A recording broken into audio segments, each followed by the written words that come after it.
तो आज की वीडियो में बात करेंगे त्रिसंलयन तथा द्विनिषेचन। तो त्रिसंलयन क्या होता है और द्विनिषेचन क्या होता है, इसको समझेंगे। तो आइए जानते हैं। आवृत बीजी भ्रूण कोश में, तो आवृत बीजी का मतलब होता है ऐसे पेड़ पौधे जिनमें फूल होते हैं, मतलब जिसके जीवन काल में कभी न कभी फूल बनते हैं, उनको आवृत बीजी पौधे कहा जाता है।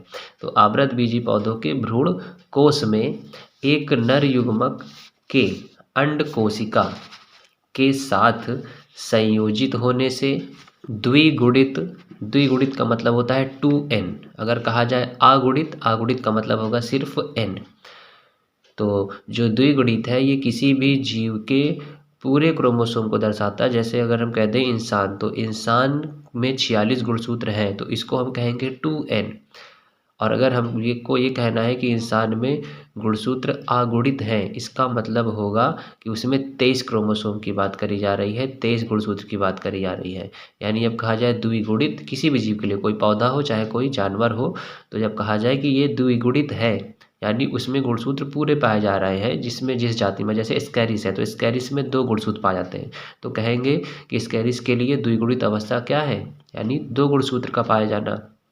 और अगर कहा जाए कि अगुणित है तो इसका मतलब n, यानी कि हाफ क्रोमोसोम, इसका मतलब 1 गुणसूत्र। तो इंसान में कैसे है, 46 गुणसूत्र द्विगुणित को दर्शाता है और 23 गुणसूत्र अगुणित को दर्शाता है। तो द्विगुणित को 2n से प्रदर्शित करते हैं और अगुणित को n से सिर्फ प्रदर्शित करते हैं।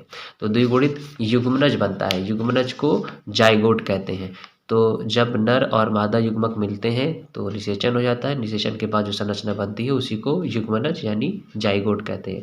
और जाइगोट के बाद फिर भ्रूण का विकास होता है, उसी के बाद भ्रूण बनता है, जिसके बाद दूसरा नर युग्मक 2 ध्रुवीय केंद्रकों के मिलने से बने द्वितीय केंद्रक के साथ मिलकर त्रिगुणित केंद्रक बनते हैं। यह क्रिया त्रिसमेकन या त्रिसंलयन कहलाती है। अतः इस क्रिया में निषेचन 2 बार होता है, अतः इसे द्विनिषेचन कहते हैं। तो आइए द्विनिषेचन त्रिसंलयन को अच्छे से समझते हैं। तो ये यहाँ पे फूल का मादा हिस्सा है जिसको स्त्रीकेसर कहते हैं, और यहाँ पर पुंकेसर लगे रहते हैं इधर।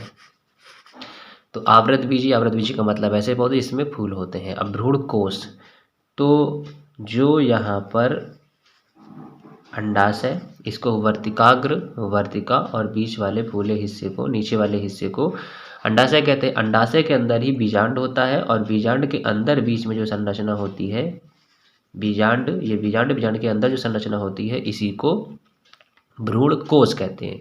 तो भ्रूण कोश में एक नर युग्मक, अब यहाँ पे अलग से भ्रूण कोश को समझ लेते हैं कि ये भ्रूण कोश का एक चित्र है। तो भ्रूण कोश में एक नर युग्मक, अब नर युग्मक कहाँ से आएगा, यहाँ पे जैसे परागकोश से परागकण निकल के गया, परागकण से यहाँ से एक ट्यूब जर्मिनेट होती है, एक नली बनती है और उसके अंदर से उसकी केंद्रक पहुँचते हैं, यानी नर युग्मक पहुँचता है। और नर युग्मक वहाँ पे 2 होते हैं। तो भ्रूण कोश में एक नर युग्मक, यानी ये भ्रूण कोश है, ये बीच वाली संरचना को यहाँ पे बड़ा करके बनाया गया है। तो भ्रूण कोश में यहाँ पर क्या क्या होता है, यहाँ पर एक बीच में होती है अंड कोशिका और बगल में उसके होती हैं 2 सहायक कोशिकाएं, यहाँ पर होती हैं ऊपर की ओर, इनको प्रतिमुख कोशिका कहते हैं, और बीच में 2 होते हैं ध्रुवीय केंद्रक। तो एक नर युग्मक सबसे पहले ट्यूब से अंदर इसके जाता है, यहाँ से ट्यूब से गया, यानी ट्यूब से अगर किससे मिला, यहाँ पर से इससे एग सेल से यानी अंड कोशिका से जाकर के मिल गया, यहाँ पर परागकण पहुँचा और यहाँ से ट्यूब के द्वारा ये कहाँ है, भ्रूण कोश में। इसी भ्रूण कोश को यहाँ पे बाहर बना के दर्शाया जा रहा है कि जब एक नर युग्मक आया और यहाँ से मिल गया तो नर युग्मक एक के अंड कोशिका के साथ संयोजित होने से द्विगुणित युग्मनज बनता है। यानी जब आया तो यहाँ पर निषेचन हो गया और द्विगुणित संरचना बनी। तो एक बार निषेचन हो गया, जिसके बाद क्या होगा, दूसरा नर युग्मक, इसी ट्यूब से दूसरा नर युग्मक पहुँचता है और 2 ध्रुवीय केंद्रक, तो ध्रुवीय केंद्रक कौन है, बीच वाले हैं ये दोनों हैं।